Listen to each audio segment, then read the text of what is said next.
नमस्कार। सियासत बड़ी पेचीदा चीज है, पेचीदा चीज है। हर कोई अपने आप को इसका खिलाड़ी समझता है।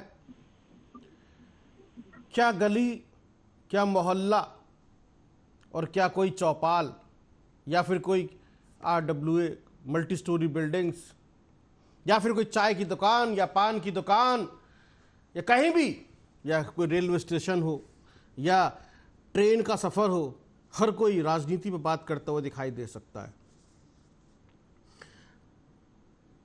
सभी के अपने अपने राजनीतिक मत हैं, विचार हैं। तो राजनीति के अंदर जितने भी लोग इंटरेस्ट रखते हैं, उनका अपना अपना तरीका है उसका आकलन करने का, उसका विश्लेषण करने का। और इस वक्त विश्लेषण हो रहा है अरविंद केजरीवाल का, संजय सिंह का, आतिशी का, सौरभ भारद्वाज का, राघव चड्ढा का, और विश्लेषण हो रहा है देश के प्रधानमंत्री के बयानों का कि भ्रष्टाचार बर्दाश्त नहीं किया जाएगा। जो भी भ्रष्टाचारी हैं वो सब जेल के अंदर हैं और जो भी भ्रष्टाचार करेगा वो जेल के अंदर जाएगा। गृह मंत्री ने भी कह दिया भ्रष्टाचार बर्दाश्त नहीं किया जाएगा। तो आखिरकार राजनीति के अंदर जो करप्शन है वो किस लेवल का है? और विपक्ष कहता है सिर्फ करप्शन क्या हमारे विपक्ष के नेताओं में ही है, आपकी तरफ नेताओं में नहीं है? विपक्ष के आरोप ईडी, सीबीआई जैसी एजेंसियों की जांच सिर्फ विपक्ष के नेताओं तक ही क्यों है?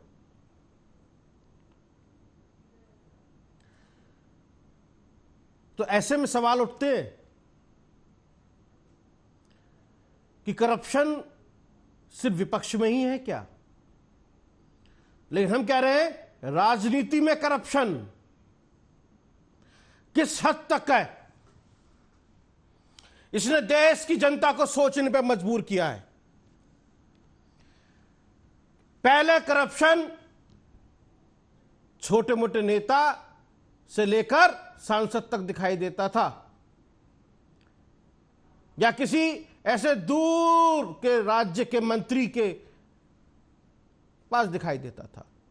लेकिन अब तो मुख्यमंत्री लेवल पर भी करप्शन है।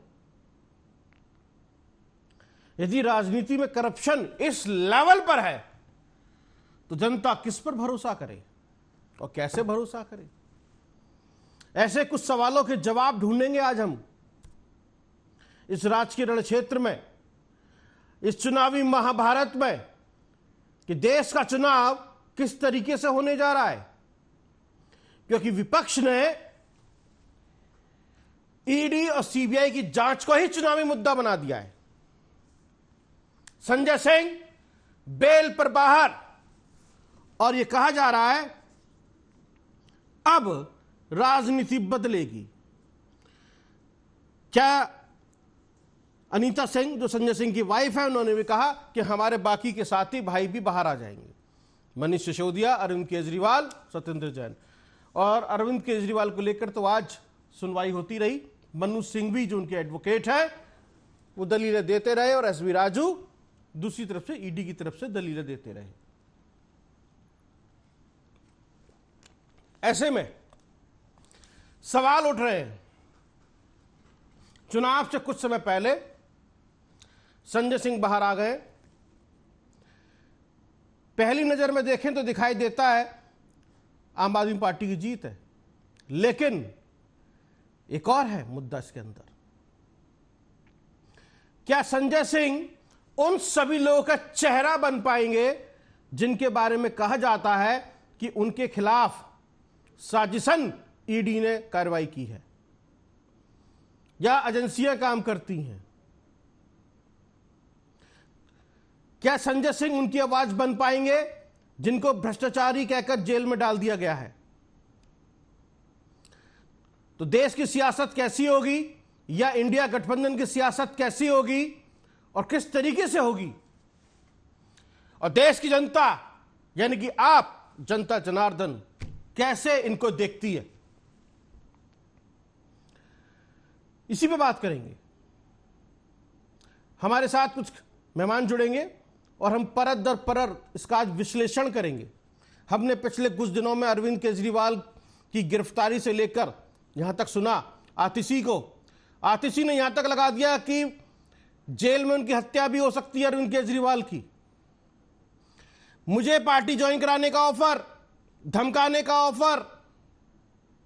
हम एक बहुत ही अलग तरह की सियासत देख रहे हैं, नैरेटिव गढ़ने की सियासत देख रहे हैं। डॉक्टर बीपी त्यागी, राष्ट्रवादी जनसत्ता दल से आपका बहुत बहुत स्वागत है।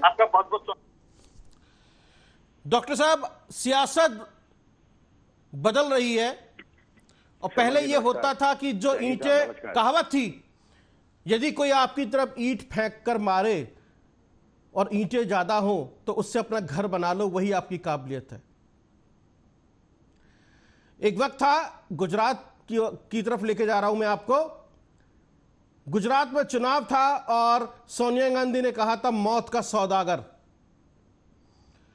वो जो ईंट थी उसी ईंट को कैच कर लिया और उसी से पूरी गुजरात की सियासत बदल गई, उसी को इस्तेमाल किया। समय बदला और उसके बाद क्या कहा गया, जो राफेल वाला मामला आया, चौकीदार चोर है, बीजेपी ने तुरंत लपक लिया और लिख दिया मैं भी चौकीदार। इस्तेमाल हो गया। अब की बार है हम सब मोदी का परिवार। ये सब हुआ, लालू प्रसाद यादव ने जो स्टेटमेंट दिया, तो इस बार वो ईंट नहीं मिल रही पहले की तरह से, मैं भी चौकीदार, या फिर चाय वाला, जैसे चाय वाला कहा गया था, चाय वाला क्या चुनाव लड़ेगा, तो चाय वाला आ गया था, सबने कहा कि हम ऐसे हैं। इस बार वो ईंट नहीं मिल रही, इस बार कोई मुद्दा नहीं बन पा रहा। कोशिश तो हो रही है कि साहब चलो इस बार इसका मुद्दा बना लें, मैं मोदी का परिवार के नाम से। इस तरह की राजनीति करने के बड़े महारथी या खिलाड़ी के कहे जाते हैं बीजेपी और आम आदमी पार्टी। उनकी तरफ जो भी फेंका जाए या कोई आरोप लगे या कुछ भी ऐसा कह दिया जाए, उसको तुरंत इस्तेमाल करते हैं। आज यही दोनों पार्टियां आमने सामने हैं, जो अपनी तरफ फेंके गए या अपने ऊपर लगाए गए किसी भी आरोप को या किसी भी बयान को, चुनावी बयान को इस्तेमाल करते हैं। डॉक्टर बीपी त्यागी, पहला सवाल आपसे जी, मैं थोड़ा समझना चाहूंगा। पहला तो यह है, क्या संजय सिंह पूरे इंडिया गठबंधन या विपक्ष की एक उम्मीद बनकर उभरेंगे, चेहरा बनकर उभरेंगे कि हां अब आवाज दी जा सकती है? क्योंकि अरविंद केजरीवाल मुख्यमंत्री तो जेल में है, मनीष सिसोदिया जेल में है, हेमंत सोरेन जेल में है, के कविता जेल में है, सत्येंद्र जैन जेल में है, कुछ बड़े नाम हैं जो जेल में हैं। और आम आदमी पार्टी की बात करें या इंडिया गठबंधन की बात करें, तो ऐसे में संजय सिंह चेहरा बनेंगे, आवाज बनेंगे क्या, उम्मीद बनेंगे क्या? वो देखिए, क्योंकि संजय सिंह यूपी से आते हैं, वो यूपी को ही देख रहे थे जी, और यूपी में 80 सीट है, तो संजय सिंह से बाहर आने से जो गठबंधन है वो तो जरूर मजबूत होगा, ये तो मान लीजिए आप जी, क्योंकि वो यूपी की आवाज है जी, गठबंधन।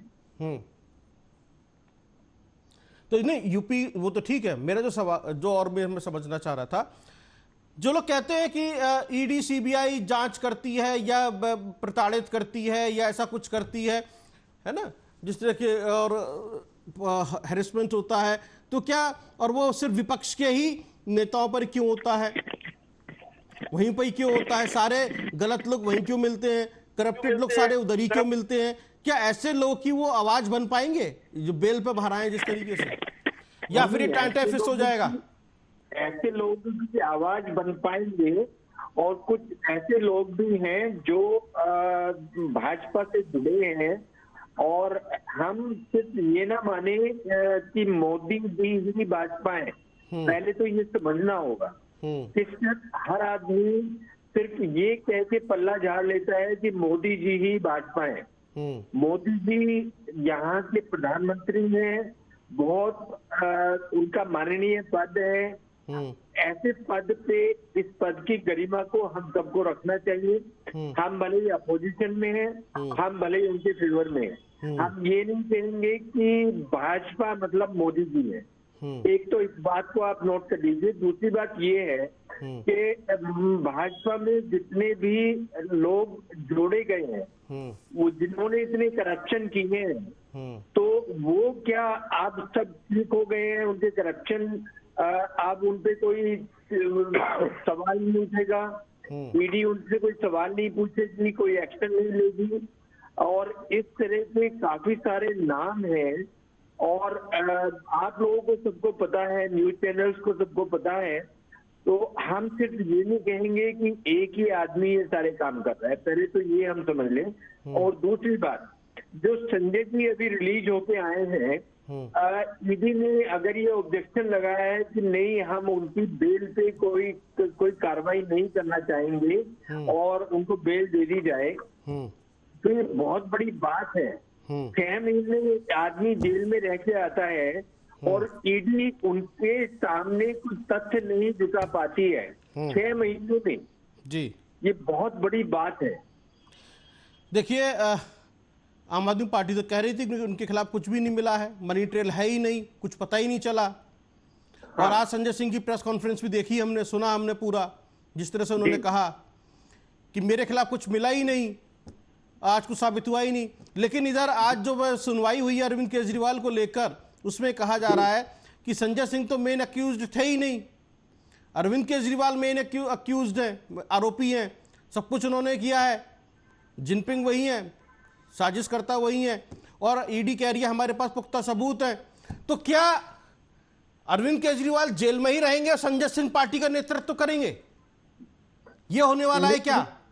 नहीं, देखिए, मैं जो समझता हूँ जेल मैनुअल के बारे में, क्योंकि जेल में मैं काफी काम करता हूँ गाजियाबाद जेल में जी, ये संभव नहीं है कि हर काम के लिए हम पहले कोर्ट से परमिशन लें और फिर उनके पास फाइलें भेजें, वो फाइलें चेक करें, या हर चीज के लिए परमिशन लेनी होगी। जेल में अगर मिलना भी है, उनके किसी मंत्री को भी मिलना है तो पहले परमिशन लेना होगा कोर्ट से, उसके बाद वो उनको मिल पाएंगे, कोई फाइल साइन करनी है। तो ये बहुत ही ऐसा प्रोसेस है जो मैं मानता हूँ जेल से वो हो नहीं पाएगा। पर बात ये आती है कि उनको जेल में डालने से पहले क्या ये सब प्रूव हो गया है कि वो कल्पित है? आप संजय सिंह जी को 6 महीने के बाद छोड़ दिया जाता है, क्या कुछ नहीं है? तो 6 महीने से कौन लौटाएगा? जो इतनी एनर्जेटिक वे में कैंपेन कर सकते थे, उनके 6 महीने जो वेस्ट हुए हैं, उनको कौन लौटाएगा? और जो अब अगर केजरीवाल जी पे कोई आरोप नहीं लगता है कि वो जो आरोप लगाए हैं वो सत्य हो जाए, तो ये जो प्रीशियस टाइम है इलेक्शन के टाइम का, इसको कौन लौटाएगा? जी, चलिए बात कर लेते हैं राजनीतिक विश्लेषक, आप कैसे देख रहे हैं संजय सिंह की रिहाई बेल पर और अरविंद केजरीवाल जेल में? शर्मा जी नमस्कार, त्यागी जी को जय श्री राम। जी नमस्कार त्यागी जी। जी, मैं त्यागी जी को सुन रहा था, उन्होंने तो बिल्कुल सबसे बातें जो बोली बिल्कुल सही बातें बोली। जेल के मैनुअल में ऐसा कुछ भी नहीं है जो किसी भी मुख्यमंत्री को या किसी भी मिनिस्टर को भी, उनके मिनिस्टर भी उनके करीबन 6 महीने तक जेल में रहे थे। सवाल वो नहीं है कि मॉडल कोड ऑफ कंडक्ट क्या बोलता है या पॉलिटिकल कोड ऑफ कंडक्ट क्या बोलता है। शर्मा जी, अभी तक आप इन दोनों की बात आपने की, आपने ये नहीं पूछा कि मॉरल कोड ऑफ कंडक्ट क्या बोलता है। क्या राजनेताओं का कोई मॉरल होना चाहिए? सही बात। हम आज यही डिस्कस कर रहे हैं। करप्शन उसका एक आयाम है, एक जो दिखता है वो करप्शन है, पर उसके अंदर और भी बहुत आयाम है। ठीक है, आपको याद होगा आपकी डिबेट पे अचानक से मैं पर्सनल अपने स्पेस में दिख गया था, तो एक व्यक्ति ने कहा कि अरे ये तो बहुत बुरी चीज। तो एक कंडक्ट होता है कि आप जब टीवी पे जाते हैं, प्रवक्ता के रूप में जाते हैं, तो आपका क्या कंडक्ट होना चाहिए। उस कंडक्ट में आप फेल कर गई। उस कंडक्ट में आप फेल कर गई जिसके दम पे वो आप बनी थी। आप देखिए कि संस्थापक सदस्य का नाम मैंने पहले भी आपके डिबेट में लिया है, आज वो कहीं नजर नहीं आते। आप अन्ना जी का नाम लेकर के इंडिया अगेंस्ट करप्शन जो बना था, और शर्मा जी आपको याद होगा 51 लोगों का लिस्ट बनाया था उन्होंने। उस 51 लोग में से 32 लोग उस स्टेज पे खड़े थे, और जिस रामलीला ग्राउंड से इनकी शुरुआत हुई थी, केजरीवाल का वो फोटो लगा करके जेल के पीछे का, उन्होंने केजरीवाल को दफन कर दिया, उसकी पॉलिटिक्स को दफन कर दिया। केजरीवाल व्यक्ति के नहीं है, एक सोच है, मैं उस लिहाज से केजरीवाल वर्ड यूज कर रहा हूं। उनकी पत्नी ने, उनकी पार्टी वाले ऐसा कहते हैं। देखिए सोच क्या थी, सोच थी शिक्षा की, शराब की बात करने लगे। सोच क्या थी, इंडिया अगेंस्ट करप्शन, और करप्शन के केस में लिप्त नहीं है। करप्शन के केस में अब उनके साथ वो खड़े हैं जो उनका बचाव, उनकी सच्चाई के लिए कपिल सिब्बल और कांग्रेस के वकील नेता उनके लिए कर रहे हैं। ये प्रभु की कैसी विडंबना है। अगर अब मैं स्पेसिफिक केस पे आता हूं, अगर आपका और त्यागी जी का और श्रोताओं का अगर ये पूछना और ये कहना है कि संजय सिंह को बेल मिला, तो मेरा सवाल है कि जब संजय सिंह को इसी शराब घोटाले में बेल मिल सकता है, तो पिछले 1.5 साल से सिसोदिया को क्यों नहीं मिला। और इसी बेल के ऊपर जब आपने कहा था कि रेड्डी को बेल देकर के इन्होंने गवाही ले ली और उसके बाद केजरीवाल को जेल दे दिया और रेड्डी को बेल दे दिया, तो क्या ये कहना चाहते हैं कि संजय सिंह भी अपने आत्मा को बेच के आए हैं? और अगर वो आत्मा को बेच के आए हैं, तो मुझे तो लगता है कि मैडम केजरीवाल को सीएम बनने में बड़ी दिक्कत होगी। अब आतिशी जी को और भारद्वाज साहब को अब शायद संजय सिंह को रिपोर्ट करना पड़ेगा, क्योंकि शीर्ष के वो नेता है, वो शीर्ष के नंबर 2 नंबर 3 नेता है। राघव चड्ढा इंग्लैंड में है, पता नहीं कब लौट के आएंगे। लौट के आएंगे तो जेल जाएंगे या घर, इसका भी पता नहीं है। इसका भी पता नहीं कि कौन से आंख का इलाज करा रहे जो मोहल्ला क्लिनिक में नहीं हो रहा था। अनदर झूठ। पब्लिक क्या क्या देखेगी। जेल से सरकार चलनी चाहिए, कॉन्स्टिट्यूशन में इसकी कोई व्याख्या नहीं की गई है, क्योंकि कल्पना ही नहीं की गई थी। बहुत चीजों की कल्पना नहीं की गई थी कॉन्स्टिट्यूशन में, इसीलिए अमेंडमेंट किए गए, और आज हम 150 अमेंडमेंट हमने कॉन्स्टिट्यूशन में किया है। सही है गलत, इसका वो भी पैमाना नहीं है शर्मा जी। आप मॉरल कोड ऑफ कंडक्ट में फेल कर गए।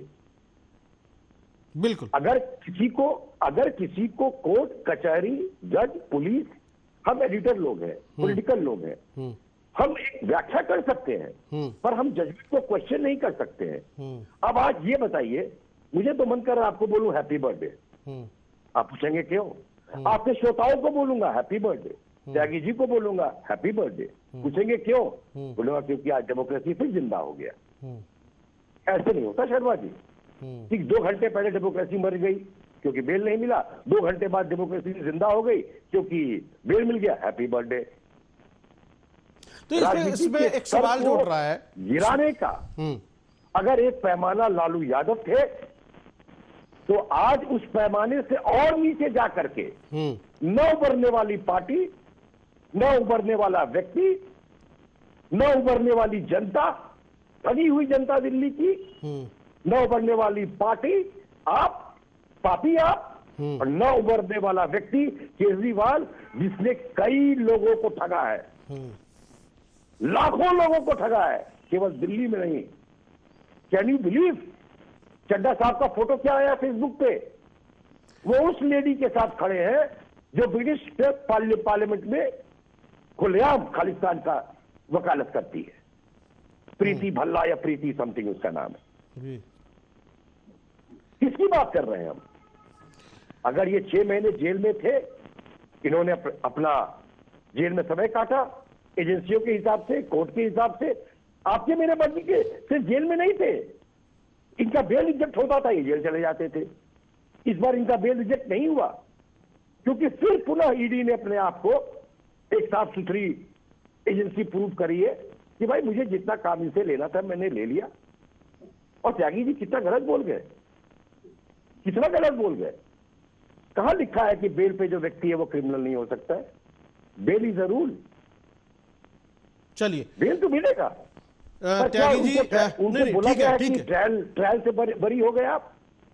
ट्रायल होगी त्यागी जी, वो बनी का ट्रेल नहीं मिला है, पर सर्कमस्टेंशियल एविडेंस होता है। इसीलिए मैंने कहा प्रशासन और मैं वकालत, त्यागी जी भी शायद वकालत पास कर चुके हैं, उनको पता है सर, बिल्कुल पता है उनको। तो त्यागी मोदी की सरकार, त्यागी जी वकालत पास कर चुके हैं। किसी को त्यागी जी जेल ठीक है अविनाश, न्यायालय जेल भेजती है, न्यायालय जी ठीक है। एक बहुत बड़ी बात कही डॉक्टर बीपी त्यागी, अविनाश सिंह ने संजय सिंह के बारे में, यदि वो अपनी आत्मा बेचकर आए हैं तो फिर तो कुछ और ही बात होगी। आपको लगता है कि अपनी आत्मा बेचकर आए हैं? कि मैं अविनाश जी को एक बात याद दिलाना चाहूंगा, थोड़ा सा हटके है टॉपिक। आज मैं एक स्कूल में गया संजय नगर में, सरकारी स्कूल था वो, उसमें मेल और फीमेल चाइल्ड दोनों थे। 8 क्लास थी, 1 से लेके 8 क्लास जी। टीचर कितने? 1। 8 क्लास चल रही है, 1 टीचर है, और बच्चे अपना प्रधानमंत्री कौन है वो नहीं बता पा रहे हैं। ये जो कुत्ते काटने से कौन सी बीमारी होती है ये नहीं बता पा रहे हैं। अगर हम कंपैरेटिव स्टडी करते हैं इससे अलग, वो भले ही उन्होंने जितना भी करप्शन किया वो तो माननीय कोर्ट उनको देंगे जो भी देना है, लेकिन आप दिल्ली के स्कूल और दिल्ली के अस्पताल और अदर स्टेट से, मैं पूरी स्टेट की बात कर रहा हूँ, मैं आप पार्टी का फेवर नहीं कर रहा हूँ, ना मैं उसका कोई मेंबर हूँ, लेकिन पूरी दिल्ली के जो अस्पताल हैं और जो स्कूल है ऑल ओवर इंडिया में किसी स्टेट में नहीं मिलेंगे, ये मैं गारंटी दे कह सकता हूँ। चलिए, जो संजय नगर का जो स्कूल है और या फिर गाजियाबाद के जो सरकारी स्कूल हैं, यहाँ से लेकर आप आगरा, टूंडला, फिरोजाबाद, अलीगढ़, कासगंज, एटा, इटावा, मैनपुरी, सैफई, कहीं भी निकल जाइए, जो सरकारी स्कूल हैं और जो अंदर गांव देहात में इंटीरियर स्कूल हैं, सबकी स्थिति पता है। अब एक बार टीचर नहीं मिलेगा जी, वो सब कुछ स्थिति पता है। हम कागजों पे कितनी अच्छी बात कर सकते हैं और कितना अच्छा लिख सकते हैं या दिखा सकते हैं, दैट इज अदर थिंग, वो ठीक है। हमारी जो बात है इस वक्त, वो बात यह है कि जो राजनीति हो रही है इस वक्त, वो आखिरकार किस तरीके की राजनीति है। हम करप्शन की बात कर रहे हैं, करप्शन मुख्यमंत्री लेवल तक पहुंच गया, आज वो ट्रायल पर हैं, जेल के अंदर हैं, हो रहा है, संजय सिंह बाहर हैं, और जो विपक्ष जिस तरीके से मामलों को उठा रहा था, तो क्या संजय सिंह अब पार्टी का नेतृत्व करेंगे और एक नई आवाज बनेंगे? तो क्या आम आदमी पार्टी नए तरीके से गढ़ी जाएगी, एक राष्ट्रीय पार्टी, वो पार्टी जो अभी आज से लगभग 2 दिन पहले कहा जा रहा था कि ताश के पत्तों की तरह भर भरा के ढह जाएगी, लेकिन अगले ही दिन संजय सिंह बाहर आ गए। आखिरकार क्या हुआ?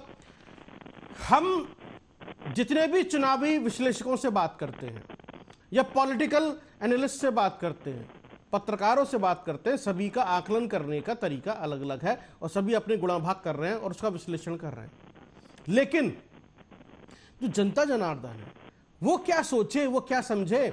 हम लोकसभा चुनाव में खड़े हैं, हम अभी तक पिछले कुछ चुनावों में नैरेटिव देखते चले आ रहे थे, चाय वाला से लेकर मैं भी चौकीदार, लेकिन इस बार कोई नैरेटिव नहीं मिला अभी तक कि हाँ जी ये वाला जो कोई भी सेंटेंस या कोई भी ऐसी बात जो विपक्ष कह दे और वो चुनाव में हो जाए कारगर।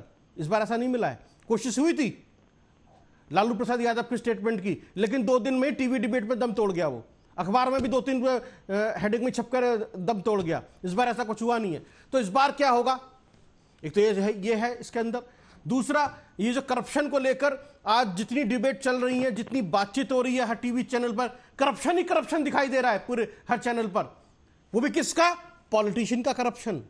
ईडी और सीबीआई की कार्रवाई दिखाई दे रही है, उस पर लोग कहते हुए दिखाई दे रहे हैं ये तो जानबूझ के हमारे खिलाफ हो रहा है, विपक्ष कह रहा है, और सत्ता पक्ष कह रहा है नहीं जांच एजेंसी अपना काम कर रही है। तो दोनों के अलग दलील है, लेकिन देश कैसे देख रहा है, सबसे बड़ा सवाल यह है। आज संजय सिंह बेल पर बाहर है, जबकि कोर्ट ने कह दिया है कि आप शराब वाले मामले पर कोई भी स्टेटमेंट नहीं देंगे। प्रेस कॉन्फ्रेंस भी सुनी आज हमने उनकी, उन्होंने जिस तरह चैलेंज किया।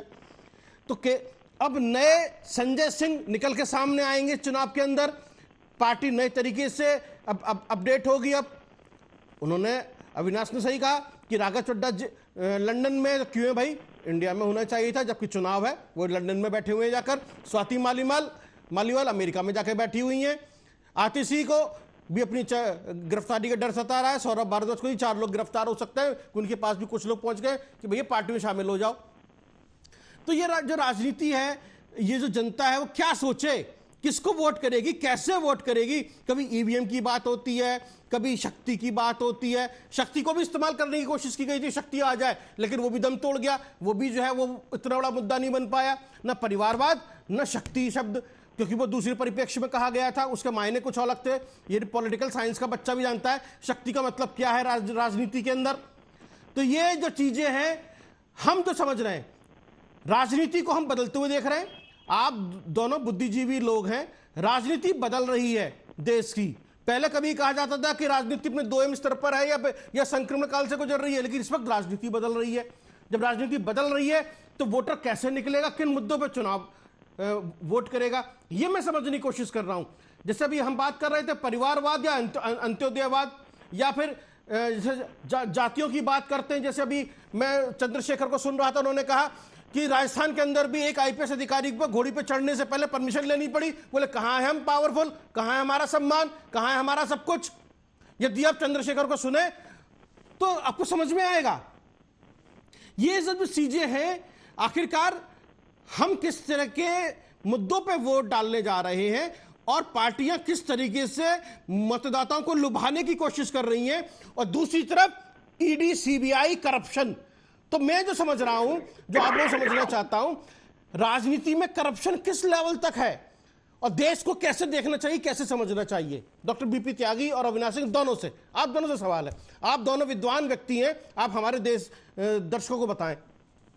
जी शर्मा जी, आपने जो बात बोली वो बिल्कुल सही बोला कि पहले देश में एक नैरेटिव बनाने की कोशिश की गई और बड़ी सक्सेसफुली की गई जी, और इस बार 2-3 बार कोशिश की गई और वो फेलियर हो गया जी। दोनों बात तथ्य है। पर आपने ये नहीं बताया कि दोनों बार ये मुद्दा अपोजिशन वालों ने दिया, इस बार भी अपोजिशन वालों ने दिया। मेजोरिटी इलेक्शन किए हैं, मेजोरिटी बीजेपी की है, मेजोरिटी मोदी की है कि जब आप साउथ पे फोकस करते हैं तो आप साउथ के जो इश्यूज होते हैं, जो डेवलपमेंट प्रधान होता है, कल्चरल प्रधान होता है, व्यक्ति विशेष प्रधान होता है, उसमें कोई कमी नहीं की गई। आप जहां तक नैरेटिव की बात कर रहे हैं, कोई भी नैरेटिव फेल नहीं हुआ है। मुझे जहां तक याद है कि जो भी भाजपा के एजेंट से लेकर के, भक्त से लेकर के, पॉलिटिशियन तक, सब आज ही मोदी का परिवार अपने नाम के आगे लगाए हुए फेसबुक पे। नहीं, मैं वही तो कह रहा हूँ। मैं एक बार फिर से एक मिनट अविनाश, मैं एक बार फिर से रिपीट कर देता हूँ। मैं भी चौकीदार एक मिनट चाहे ना हुआ हो, एक मिनट पर एक नैरेटिव 5 दिन के लिए चला इस देश में। नहीं, मैं कह रहा हूँ, सुन तो लीजिए, सुन लीजिए। जब एक नैरेटिव की बात आती है तो सबसे पहले गुजरात के अंदर जब इलेक्शन हो रहा था तो सबसे पहले मुख्यमंत्री थे गुजरात के नरेंद्र मोदी उस वक्त। सोनिया गांधी ने स्टेटमेंट दिया, मौत का सौदागर। ये तो आपने बताया था। ठीक है, तो किसने इस्तेमाल किया? बीजेपी ने। कांग्रेस को नुकसान हो गया, वही पूरे में चला। उसके बाद अय्यर साहब ने कहा चाय वाला, बीजेपी ने इस्तेमाल किया, फायदा हो गया। फिर राफेल वाले मामले में चौकीदार चोर है, राहुल गांधी ने कहा, बीजेपी ने इस्तेमाल कर डाला, कामयाबी मिली। मैं नैरेटिव वाली बात कर रहा हूं, या फिर मैं कह रहा हूं कि यदि आप किसी पर आरोप की कोई ईंट फेंकते हैं तो उसी ईंट से घर बना लेना अपना, है ना। काबिलियत तो यही होती है ना, यदि कोई आपके ऊपर ईंट फेंके तो आप उसी से अपना घर बना लो या पुल बना लो। तो उसमें मैं कहूंगा कि बीजेपी ने बहुत ही स्मार्ट और इंटेलिजेंट पॉलिटिक्स की, नो डाउट, बहुत स्मार्ट इंटेलिजेंट पॉलिटिक्स। एक तो आपने मैं भी चौकीदार का तो बात आपने जिक्र किया, पर उसी इलेक्शन में एक और चीज हुआ था जी। सैम पिटौदा ने 1984 के राय के बारे में बोला, हुआ तो हुआ। इसका भी बहुत बुरा इम्पैक्ट हुआ था जी, क्योंकि आपके जहन में इस वक्त नहीं है, आपको केवल सिर्फ ये दिख रहा है कि मैं भी चौकीदार बहुत सक्सेसफुल हुआ, और इस बार कुछ धारा का कुछ नहीं मिल रहा है। बिल्कुल वही धारा है। और ये जो शक्ति जैसी बात जो हुई है, उन्होंने खुलेआम बोला, हिंदू धर्म में एक चीज होती है शक्ति, हम उस शक्ति के खिलाफ लड़ रहे हैं। किस बच्चे की बात आप कर रहे हैं जिसको ये पता नहीं कि उन्होंने क्या बोला? लीपापोती कर लीजिए आप 10 नेता को बैठा कर लीपापोती कर लीजिए। इसको जितना समझना है वो समझना है, नंबर 1। नंबर 2, हम जो इलेक्शन देख रहे हैं इसमें नैरेटिव बढ़ाने की जरूरत नहीं है। इसमें जब एक तरफ की पार्टी 400 पार की दहाड़ लगाती है और जनता भी करीब करीब उसका साथ देती है, तो नैरेटिव डेवलपमेंट के अलावा और करप्शन के अलावा कुछ होना ही नहीं चाहिए। जब साउथ में फोकस आप कर रहे हैं तो आपको यही दोस्त से हेल्प करेगा। आप देखिए केरला से लेकर के तमिलनाडु तक हर जगह बीजेपी पनप रही है, बड़ी हो रही है। 0 से 5 आ रही है, 0 से 8 आ रही है, 4 तेलंगाना से 11 जा रही है। तो हर इलेक्शन की मेच्योरिटी अलग अलग है। मैं बिहार का एग्जाम्पल आपको बता रहा हूं जी। वैशाली एक जिला है, एक क्रिमिनल हुआ करते थे चेतन शुक्ला, उनके भाई मुन्ना शुक्ला या कोई बबुआ शुक्ला इलेक्शन लड़ रहे हैं। उन्होंने पता क्या बोला कि जाति है भूमिहार, अग्री जाति है, मैं भी उसी का हूं। उन्होंने उनके मुंह से निकल गया, अरे भाई हम भी तो भूमिहार हैं, चमार थोड़े ही हैं। SC/ST का केस हो गया उनके ऊपर। तो उस लोकेलिटी में ये धारा चल रही है। अब मैं भी चौकीदार वाली धारा हो या ना हो, पर शक्ति की धारा है, मोदी का परिवार का धारा है, ज्ञान जो उनका जो एक एक्रोनिम है, जो मॉडल है, उसका धारा है। और मोदी जी सब धारा के आगे चल रहे हैं। चलिए श्री राम बोल रहे हैं। डॉक्टर बीपी त्यागी, मैं समझ गया। नहीं, ठीक है। डॉक्टर बीपी त्यागी, जो अविनाश सिंह कहना चाह रहे हैं उसका मतलब ये है कि जैसे पहले वाले एक नैरेटिव सेट हुए थे या वो जो कहा गया, वो इस बार मैं भी मोदी का परिवार कामयाब रहेगा। इस बार भी बीजेपी को वो मिल गया है तंत्र। मैं अविनाश जी की इस बात का खंडन करता हूँ, और खंडन इसलिए करता हूँ, सुन लीजिए ध्यान से। माननीय मोदी जी का रेस्पेक्ट करते हैं सब, लेकिन जो मोदी का परिवार है ना, वो परिवार उनको छुरी घोंप रहा है, वो काम नहीं करता है। इवन पार्षद जो होता है वो ठेली वालों से रुपए इकट्ठे करता है, जमीनी लेवल पे काम नहीं कर रहा है, तो कोई सफाई को नहीं देख रहा है। और जो MLA MP यहाँ बन के आते हैं वो कोई काम नहीं कर रहे हैं। परिवार जरूर है मोदी जी के, खूब पैसे भी कमाते हैं, लेकिन उनके जैसा काम करके दिखाए तो परिवार है ना। त्यागी जी आप चूक गए, आपको उनके खिलाफ इलेक्शन लड़ जाना चाहिए था। अब जनता जिसको भेजेगी उसी से काम चलाना है ना। राहुल गांधी को कैसे आप जिता सकते हैं अमेठी से, अगर वो नॉमिनेशन नहीं फाइल करेंगे तो? किसको प्रधानमंत्री बना दीजिएगा? जनता उनको पसंद कर रही है तो आपके खंडन करने से क्या होगा? अब कीजिए खंडन।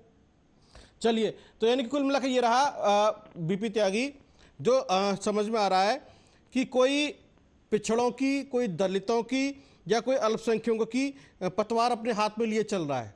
अलग अलग संगठन है, चाहे वो अलग अलग पार्टियां हैं, वो उनका अपने आप को खैर खा बनाने की कोशिश कर रहा है। कोई अपनी जो है अपने आप को स्वयंभू बना रहा है बहुजन मिशन के नाम पर। भाई हम तो बहुजन मिशन के स्वयंभू हैं, है ना। और लेकिन एक बात है, एक बार सुन लीजिए, लेकिन एक बात है इसके अंदर, एक बात याद करानी है आपको। अविनाश जी की बात सुन लीजिए जी। एंकर साहब, मुझे आपको एक बात याद करानी है जी। ने आपके रिकॉर्ड पे बोला है कि 6 से 7 दिन में पंजाब की आप टूटेगी, उसको निकाल लीजिएगा। तो कि आपका प्रोग्राम इसी बात से शुरू हुआ था कि संजय सिंह क्यों छूटे हैं। अभी मैं उस पर आया नहीं हूँ, मुझे आपकी बात याद है। और यदि ऐसा होगा तो हम आपके उस स्टेटमेंट को चलाएंगे और ब्रेकिंग खबर देंगे कि सबसे पहले आर्या न्यूज चैनल ने ही इसको ब्रेक किया था और हमारे ही पैनलिस्ट अविनाश सिंह ने कहा था कि पंजाब की सरकार गिरेगी। बिल्कुल हम बताएंगे, हमने वो रिकॉर्ड करके रखा हुआ है दिखाने के लिए कि यदि आने वाले 10 दिन के अंदर पंजाब की सरकार गिरेगी। और मैंने कुछ आम आदमी पार्टी के प्रवक्ताओं से पूछा, मैंने भैया ऑफ द रिकॉर्ड बता दो, कुछ है ऐसी सुगबुगाहट क्या आपकी पंजाब की सरकार खतरे में है, ऐसा कुछ हो सकता है? बोले भाई साहब कैसी बात कर रहे हो, वहां तो भगवत मान है। चलिए खैर, अभी भी तो नहीं पता था ना कि संजय सिंह छूट रहे हैं। नहीं, बिल्कुल छाती पीट रहे थे, सबको जेल भेज दिया, बेल नहीं दे रहे, तो डेमोक्रेसी मर गया, हो गया हैप्पी बर्थडे। चलिए, फिलहाल यह है कि यदि हम आम जनता की बात करें डॉक्टर साहब और अविनाश सिंह, तो आम जनता अपने अपने जो है अलग अलग चीजों पर, आस्था पर भी जाती है, अस्मिता पर भी जाती है, आजीविका के ऊपर भी जाती है, और अर्थव्यवस्था के साथ साथ सुविधा, सुरक्षा और संभावना का ध्यान रखती है, इसके ऊपर वोट डालती है। बाकी की लड़ाई जो है पॉलिटिकल पार्टीज की आपस में एक दूसरे के साथ में है कि कौन कैसे एक दूसरे को चुनौती दे सकता है। यदि जनता जनार्दन की बात करें तो वो इन मुद्दों को जरूर ध्यान रखती है और वोट डालने की कोशिश करती है। फिलहाल आप दोनों मेहमानों का बहुत बहुत धन्यवाद। आज हमने जो चर्चा की कि राजनीति में करप्शन का लेवल कहां तक है, और जो नैरेटिव सेट करने की राजनीति जो हम पिछले कुछ सालों से देखते चले आ रहे हैं, क्या वो इस साल भी होगी या फिर नए मुद्दों के आधार पर चुनाव लड़ा जाएगा। क्योंकि शुरू में आया था मोदी की गारंटी या रथ यात्रा या अलग अलग मुद्दे निकल कर सामने आए थे, या फिर हमने कुछ और मुद्दों को देखा था, लेकिन हर बार वो मुद्दे बदलते चले जा रहे हैं। अभी तक ये चुनाव जो है किन मुद्दों पर लड़ा जा रहा है वो पूरी तरह से क्लियर नहीं है। अभी तक सिर्फ एक ही चीज दिखाई दे रही है कि दिल्ली में हम जो एक विवाद देख रहे हैं पक्ष और विपक्ष का, जिसमें अपनी अपनी दलीलें हैं, अपना अपना तरीका है, लेकिन देश की जांच एजेंसी अपना काम कर रही है बिना किसी दबाव में आए बगैर। और जांच एजेंसी की जांच से या जुडिशियल प्रोसीजर से कोई भी बच नहीं सकता, चाहे वो किसी भी लेवल पर बैठा हुआ व्यक्ति ही क्यों ना हो। ऐसा नहीं हो सकता या यदि आप सांसद हैं, विधायक हैं, मंत्री हैं या मुख्यमंत्री हैं तो आपके खिलाफ जांच नहीं होगी। बहुत बहुत धन्यवाद। देखते रहिए आप आर्या न्यूज।